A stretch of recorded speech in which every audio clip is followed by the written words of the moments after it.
Ici une vidéo où l'on me voit 5 ans plus jeune. Le contexte de l'intro et de la conclusion où l'on me voit rire de la situation est le suivant. Je sors de la douche et teste mon micro. La suite, tu vas la voir, reste à mes yeux épique et un simple test de micro qui mute en vraie vidéo. Au-delà de l'humour qui colle à cette vidéo, sois bien sûr qu'il y a là un vrai et très sérieux message. La raison pour laquelle je remets cette vidéo en ligne ici sur cette chaîne. Ce message est celui qu'assume pleinement cette chaîne California Voyage et qui va là rester dans mes prochaines vidéos. Un exercice d'humour dans lequel aussi j'adore m'adonner et que tu me verras ici assumer aussi, j'espère, régulièrement. Abonne-toi dès maintenant. Merci à toi. Bonne vidéo. La gravitation. C'est Newton qui en a parlé la première fois. Parce qu'il a une pomme qui lui est tombée sur la figure. Ça l'a mis en colère. Il s'est dit, toi, ma vieille, toi, je t'ai vu. Toi, je t'ai vu. Et je vais t'expliquer comment tu es tombé. Tu vois? Tu es tombé exactement comme la Lune tombe sur la Terre. Là, les gens lui ont dit, mais tu délires. Tu vois bien que la Terre, la Lune ne tombe pas sur la Terre. Oh! Alors il a dit, si, elle tombe, mais on ne le voit pas. Bon, ça se voit pas tout de suite, tu vois. Comme ça, quand tu regardes la Lune, effectivement, on voit pas qu'elle tombe. Mais elle tombe, il a dit. Il a insisté. Voilà. Et depuis, elle tombe. Bon.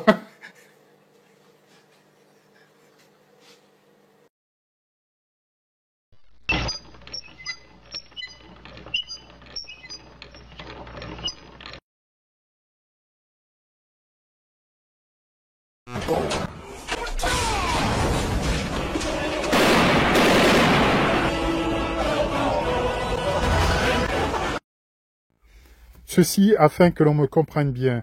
Le but de ce qui suit n'est pas de rire du travail que fait la chaîne Science Étonnante, travail de mise à disposition du plus grand nombre des avancées actuelles, notamment en physique, une chaîne qui m'a longtemps passionné et un créateur de contenu qui a toujours mon respect, bien entendu. Mais plutôt de relever l'incroyable mascarade dans laquelle nos astrophysiciens actuels s'enlisent lamentablement. Crépuscule d'une fuite en avant suicidaire dans laquelle leurs mensonges les ont menés.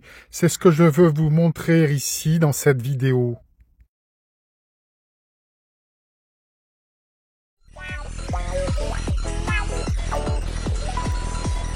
Donc qu'ont fait les théoriciens des cordes pour contourner ce problème? Le problème en question ici, retrouvé par le calcul et par le calcul seulement, la gravitation là où pour l'instant, en réalité, elle n'existe pas, c'est-à-dire au niveau des particules, autrement dit au niveau microscopique. Eh bien, ils ont décidé de reprendre les choses un petit peu à la base et de faire l'hypothèse que l'univers n'est pas fait de particules ponctuelles, mais qu'il est fait de petites cordes. Je rappelle que l'idée de particules composant la matière est enseignée au collège et lycée depuis au moins un siècle et aujourd'hui, nous dit-on finalement, ce sont des cordes. Maintenant, dans les mauvaises nouvelles, il y a quand même un petit problème avec la théorie des cordes. Il y a ce qu'on appelle une anomalie. C'est quelque chose qui rend la théorie inconsistante au niveau quantique. Oh merde! Oh, c'est con ça! Et le seul moyen de se débarrasser de cette inconsistance, c'est de changer le nombre de dimensions de l'espace-temps. Alors, suivant les versions de la théorie des cordes, il faut utiliser soit 26 dimensions, soit 10 dimensions. En fait, la théorie d'ailleurs à 26 dimensions, on sait que pour d'autres raisons, elle n'est pas correcte. Donc toutes les théories modernes des cordes imposent d'utiliser 10 dimensions. Donc 10 dimensions, ça veut dire une dimension de temps et 9 dimensions d'espace. Alors, je rappelle aux moins scientifiques que nous vivons dans un monde fait de seulement 3 dimensions, et 3 seulement. Dimensions d'espace, n'est-ce pas? Hauteur, longueur, largeur. Ils inventent donc 6 dimensions supplémentaires d'espace. Et pourquoi font-ils cela? Pour que ça colle avec leurs calculs.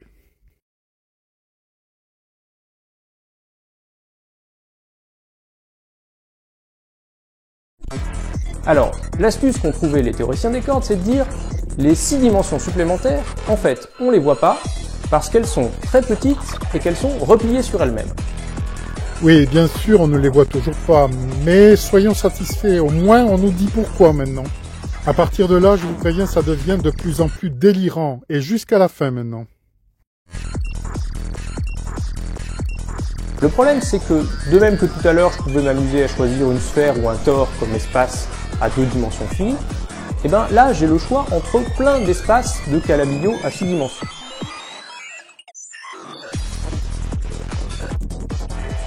Il y a autant de théories des cordes possibles que de manières de choisir l'espace de Calabi-Yau.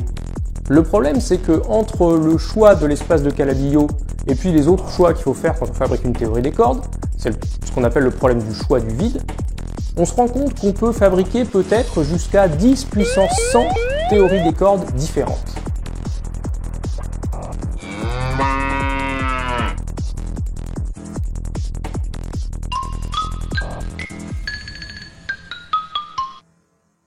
Alors les partisans de la théorie des cordes, ils ont réussi à retourner l'argument à leur avantage.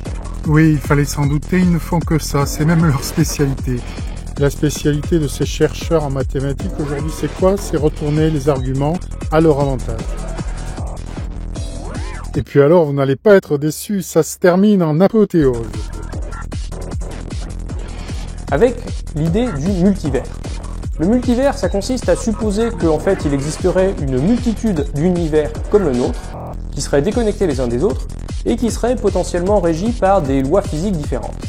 Et donc, les partisans de la théorie des cordes disent, ça se trouve, il existe autant d'univers que de variantes possibles de la théorie des cordes. Ici, je vous conseille de mettre la vidéo en pause afin de bien prendre la mesure de ce qui nous est dit là. Chacun de ces univers obéit à une théorie des cordes construite par exemple avec un espace de Calabi-Yau différent, et donc qui déboucherait sur des lois physiques différentes. Et puis nous, on vit simplement dans un de ces univers.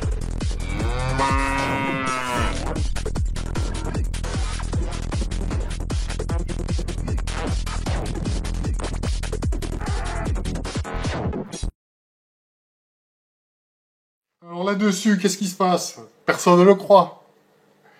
Mais quand même, bon, on continue là-dessus. Hein, on se dit, bah écoute, il est gentil. Hein, bon, il a été courageux, il a sorti son truc, il est content, bon, il a fait un effort. On va garder sa théorie. Bref, là-dessus, Einstein s'amène.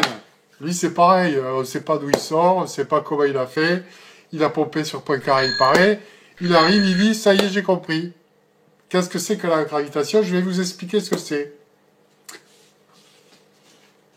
Eh bien, c'est tout simplement que l'univers est courbé selon une 4e dimension. Là, silence total dans l'assemblée. Non mais, attends, il délire. Bon. Il délire. Eh bien, il continue, tu vois. Non. Je vous dis que l'univers est courbé selon une 4e dimension. Et d'ailleurs, regardez, je l'ai démontré sur mes feuilles. J'ai fait tous mes exercices. J'ai trouvé tous les résultats. Et d'après Pordas, ils sont justes. Ils sont justes. Le message de cette vidéo est de t'inviter à désormais cesser de prendre ces gens au sérieux. Il devient clair qu'ils font n'importe quoi. Leurs mensonges les ont amenés désormais beaucoup trop loin. Et le temps est venu, je le pense, maintenant de nous réveiller. C'est non seulement le message de cette vidéo, mais c'est aussi celui qui va devenir désormais celui de cette chaîne. California Voyage. Il se trouve que, d'une part, j'ai la conscience de leurs mensonges, et d'autre part, le niveau suffisant en physique pour relever leurs absurdités, et te les montrer ici sur cette chaîne. Je t'invite donc à t'abonner, à liker cette vidéo si, comme moi, elle te fait rire, et bien sûr si tu la trouves pertinente.